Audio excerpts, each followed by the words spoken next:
तो प्रिय विद्यार्थी सभी को जय श्री राधे कृष्णा। जैसे कि आप जानते हैं मैं हाई स्कूल गणित की एनसीईआरटी सरकारी किताब के अकॉर्डिंग आपको लगातार वीडियो के माध्यम से प्रश्नों की श्रृंखला और प्रश्नावली के अंतर्गत जो सवाल है वो कंटिन्यू आपको प्राप्त कराए हैं, जिसमें हमने त्रिकोणमिति हमारी चल रही है। प्रश्नावली हमारी 8.1 कवर हो चुकी है। 8.2 हम चल रहे में गतिमान है। तो 8.2 में आज प्रश्न नंबर 1 का 5वां पार्ट हल करेंगे। 5वां पार्ट कुछ इस प्रकार है। 5 cos square 60 plus 4 sec square 30 minus ten square 45 बटे sine square 30 plus cos square 30 की वैल्यू हमें बता के देनी है। तो आइए इसके हल देखते हैं। देखिए अब 5 cos स्क्वायर 60 है तो cos 60 की वैल्यू हमें पता है 1/2 होती है। प्लस अब 4 sec स्क्वायर 30 की वैल्यू होती है 2/√3 का वर्ग। अच्छा माइनस टेन 45 का होता है 1 बटे साइन 30 का मान 1/2 का वर्ग और फिर cos 30 का मान होता है √3/2 का वर्ग। यहाँ 5/1/2 का वर्ग 4 हो जाएगा प्लस 4 ये 4 हो जाएगा बटे 3 और 1 बटे में क्या आएगा देखिए 1/4 प्लस 3/4। अब ये हो जाएगा 5/4 प्लस 4 चौक 16 बटे 3 माइनस के 1 और बटे में क्या हो जाएगा एलसीएम आएगा इनका 4 1 प्लस 4 3 ये हर है। अब आप देखिए इनका एलसीएम 3 का एलसीएम डाल सकते हैं आप। तो ये आएगा 5/4 प्लस 3 का एलसीएम डालना है फिलहाल में हम 16 माइनस 3/3 और बटे बराबर में हो जाएगा 4/4। देखिए 4 से 4 भाग ये खत्म हो जाएगा तो 5/4 प्लस ये 16 में 3 जाएगा 13/3 बचेगा। अब इनका एलसीएम लेंगे हम 12 तो 4 का पहाड़ या 3 गुणा करेंगे 5 से 5 गुणा 3 और प्लस 4 गुणा करेंगे हम 13 से तो 5 3 15 13 चौका 52/12 और ये जुड़ के कितने हो जाएंगे देखिए 67 भाग 12 से भाग करेंगे तो 12×5 = 60 बटे 7/12 ऐसे भी लिख सकती हो और 67/12 भी लिख सकती है। तो प्रश्न नंबर ये जो पहले का 5वां पार्ट था वो कंप्लीट हो चुका है। आप बड़ी बातें इस तरीके इसको देख सकते हैं। आइए बढ़ते हैं प्रश्न नंबर अब दूसरे क्वेश्चन की ओर बढ़ते हैं आगे।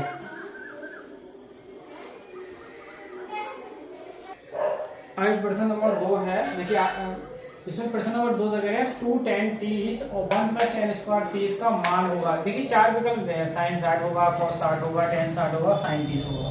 तो आइए इसका हल करते हैं फिर हम पता चलेगा कि इसका कौन सा मान सही है। विकल्प वाला क्वेश्चन है। तो देखिए 2 tan 30 और बटे में क्या है 1 + tan स्क्वायर 30। अब मैं बता दूं अगर प्लस है और tan में है टोटल सवाल तो ये साइन डबल जो भी एंगल है उसका डबल होता है तो साइन 2 × 30 का। अब ये कितना बन गया साइन 60 का।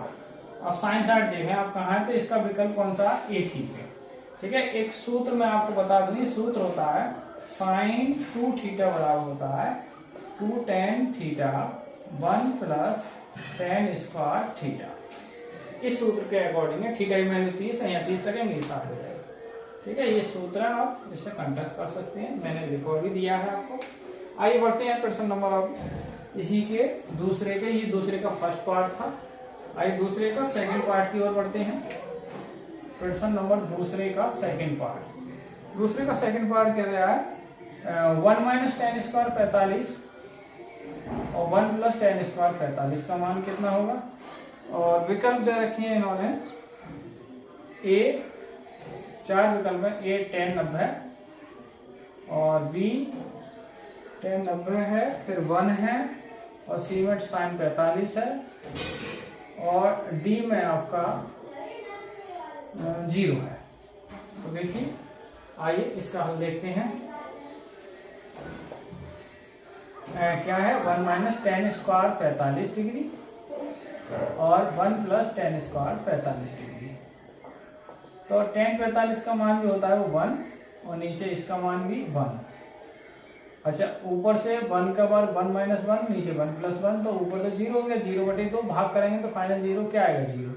तो इसका मतलब आंसर क्या है 0 आया। तो इसका मतलब कौन सा विकल्प सही है इसका डी यानी डी सही है।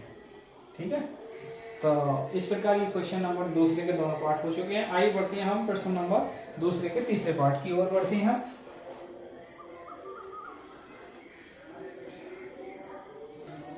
देखिए दूसरे प्रश्न के तीसरे पार्ट में क्या पूछा है कि sin 2a = 2 sin a तो कोण ए का मान 0 डिग्री होगा 30 होगा 45 होगा 60 होगा। तो एक मान है इसमें कौन सा है, आइए वो हल करने के बाद पता चलेगा। देखिए अब दे रखा है इन्होंने sin 2a बराबर 2 sin a दे रखा है। अब आप समझिए कि sin 2a बराबर 2 sin a, तो इस sin 2a का फार्मूला होता है 2 sin a और cos a बराबर 2 sin a। अब यहाँ से 2 sin a को 2 sin a के बटे में ले जा सकते हो आप, तो cos a बराबर हो जाएगा 2 sin a बटे, कॉमन भी कर सकते हो लाके, और बटे में 2 sin a। इसको ऐसे भाग करो तो 1 बार जाएगा। cos ऑफ a की वैल्यू 1 और cos ऑफ a की वैल्यू 1 है, तो ये कितने का मान है, cos 0 का मान। तो यहाँ से जो कॉन a की वैल्यू आ गई वो कितने आ गई, 0 डिग्री। तो इसका मतलब कौन सा विकल्प ठीक है, इसका a ठीक है। आइए इसका चौथा पार्ट और देखते हैं। प्रश्न नंबर दूसरे के चौथा पार्ट। दूसरे का चौथा पार्ट क्या है, देखिए 2 tan 30 1 माइनस tan स्क्वायर 30। इसका विकल्प, इसके विकल्प दे रहे हैं cos 60। ए पार्ट में दे रखा है cos 60 है, बी में दे रखा है इनका sin 60 है, और सी में दे रखा है tan 60 है, और डी में दे रखा है sin 30 है। डी में दे रखा है sin 30 डिग्री। तो आइए अब देखिए इसका हल देखते हैं। तो 2 tan 30 डिग्री, 2 tan 30 डिग्री और बटे में क्या है, देखिए 1 माइनस tan स्क्वायर 30 डिग्री। अब ये फॉर्मूला बन गया, क्या बन गया फॉर्मूला किसका, tan 2a का, tan 2a, a की जगह कितना 30 डिग्री, तो अब गुणा करेंगे तो tan कितना आ जाएगा, ये 60 डिग्री। अब tan 60 कौन सा है, तो इसका मतलब इसका कौन सा विकल्प ठीक है, सी ठीक है। तो ये आंसर है फाइनल साइन। क्योंकि मैं सूत्र आपको बता दूं, ये सूत्र है इसमें tan 2 थीटा का फॉर्मूला होता है 2 tan थीटा बटे 1 माइनस tan स्क्वायर थीटा। इस सूत्र के अकॉर्डिंग ये सवाल हुआ है। थीटा की वैल्यू जो है देखो 30 है, और यहाँ थीटा 30 रखेंगे तो 30 का दुगना 60। तो इसका आंसर क्या है, सी विकल्प ठीक है। तो इस प्रकार प्रश्न नंबर जो दूसरा था, दूसरे के पहला पार्ट और दूसरा पार्ट और तीसरा चौथे चारों पार्ट हो चुके हैं। आइए बढ़ते हैं प्रश्न नंबर 3, जो कि प्रश्न नंबर 3 जो है वो बहुत बहुत ज्यादा इंपॉर्टेंट है, 4 नंबर बोर्ड परीक्षा हेतु और आ चुका है, कंटिन्यू आया है। तो आइए इसको और देख लेते हैं। आइए विद्यार्थी बढ़ते हैं आज का लगभग जो थ्योरेटिकल है क्वेश्चन है वो, और एक विकल्प का और है, मतलब सत असत का और क्वेश्चन बचता है। तो आइए प्रश्न नंबर 3 जो बढ़िया सवाल है और बोर्ड परीक्षा में आ चुका है 4 नंबर में। आइए इसका हल देखते हैं। देखिए दे रखा है tan a प्लस b बराबर कितना रखा है, √3। अब आप जानते हो tan a plus b, tan में √3 कितने का मान है, 60 का। तो यहाँ से tan कैंसिल, तो जो a प्लस बी की वैल्यू आई हमारे पास कितने आ रही, 60 डिग्री। इसे एक समीकरण कहते हैं। अब tan a माइनस बी की वैल्यू दे रखी है, tan a माइनस बी की वैल्यू कितनी है, 1 बटे √3 है। तो अब यहाँ से tan a माइनस बी, अब ये 1 बटे √3 है वो कितने का मान है, tan 30 का। तो यहाँ से tan कैंसिल, यानी a माइनस जो b की वैल्यू आई वो कितनी आई हमारे पास, 30 डिग्री। ये समीकरण 2। अब हम समीकरण 1 और 2 को जोड़ेंगे, तो समीकरण लिख देंगे 1 व 2 को जोड़ने पर।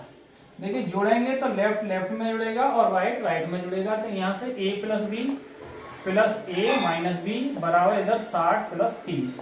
अब यहाँ b माइनस का b प्लस का कट जाएगा, यहाँ a और a जुड़ के 2a हो जाएंगे, ये जुड़ के 90 हो जाएगा। 2 बटे में लेंगे तो a की वैल्यू हो जाएगी 90/2 और 2 से भाग करेंगे तो 45। यानी कोण a की जो वैल्यू आ गई वो हमारे पास कितना आ गई, 45 आ गई। अब a का मान कोई सी एक समीकरण में हम रखेंगे, चाहे 1 में रख दो चाहे 2 में। तो देखिए समीकरण 1 से ही देखें आप, समीकरण 1 से a प्लस बी की जो वैल्यू हमारे पास वो 60 है और a का मान कितना है, 45। तो a की जगह 45 रखेंगे। अब 45 प्लस को उधर जाएंगे तो b की वैल्यू आ जाएगी 60 माइनस 45। तो फाइनल वैल्यू कोण b की आ जाएगी घट के 15 डिग्री। तो इस प्रकार a और b के मान पूछे जा रहे हैं। अतः आप देख सकते हैं कि कोण a का मान 45 डिग्री आ गया और कोण b का मान जो है वो 15 डिग्री आ गया। तो इस प्रकार ये प्रश्न नंबर 3 जो है वो कंप्लीट हो जाता है। आइए बढ़ते हैं नेक्स्ट क्वेश्चन की ओर, यानी प्रश्न नंबर हम 4 की ओर बढ़ेंगे। और सत असत का क्वेश्चन है। देखिए सत असत में क्या है, मैं आपको ऐसे पढ़ के बता दूं। ये है प्रश्न नंबर, इधर लिखा है प्रश्न नंबर जो 4 है वो कह रहा है कि साइन ए प्लस बी बराबर क्या, साइन ए प्लस बी का मान साइन ए और प्लस बी के बराबर होगा, असत्य है। पहली बात में क्या है भाई, असत्य बात है इसकी, ये तो होगा ही नहीं। अब क्या कह रहा है, थीटा के में वृद्धि होने के साथ साथ साइन थीटा के मान में वृद्धि होगी, बिल्कुल यस। तो सेकंड पार्ट क्या है इसका, सत्य है। अच्छा तीसरा पार्ट कह रहा है कि थीटा के में वृद्धि होने के साथ साथ कॉस थीटा के मान में वृद्धि नहीं, साइन में वृद्धि होगी कॉस में वृद्धि नहीं होगी, तो ये बात इसकी असत्य है। अच्छा पांचवा पार्ट क्या कह रहा है, पांचवा क्या कह रहा है कि यदि थीटा के सभी मानों के साइन थीटा कॉस थीटा, नहीं, साइन थीटा कॉस थीटा का मान लगभग क्या 45 है, 135 के मान बराबर हो, वो 45 के मान ही बराबर होंगे, अनुमान नहीं होंगे, तो ये भी बात कैसी है इसकी, असत्य है। और पांचवा पार्ट क्या कह रहा है कि ए बराबर 0 डिग्री पर कॉट ए परिभाषित नहीं है, बिल्कुल सत्य बात है, परिभाषित नहीं है। तो इस प्रकार प्रश्न नंबर जो 4 है कंप्लीट हो जाता है। नेक्स्ट प्रश्नावली में हम 8.3 हमारी जो प्रश्नावली है वो नेक्स्ट टर्म आपको लेके उपस्थित सामने होंगे आपके सामने, फिर भी अगली वीडियो में, नेक्स्ट वीडियो में हम प्रश्नावली 8.3 लेकर आपके सामने जल्दी ही उपस्थित होंगे। और आप हमारे चैनल दिव्यांशी क्लास 96-98 में लगातार बने रहिए, अपडेट करते रहिए, लाइक और सब्सक्राइब कीजिए, इससे और भी बच्चों को हो। तो आज की वीडियो को यहीं विराम करते हैं। प्रश्नावली जो 8.2 चल रही है त्रिकोणमिति में, आज वो पूरी तरीके से समाप्त हो गई है। तो इसी को समाप्त करते हुए सभी को जय श्री राधे कृष्णा, जय हिंद, जय भारत।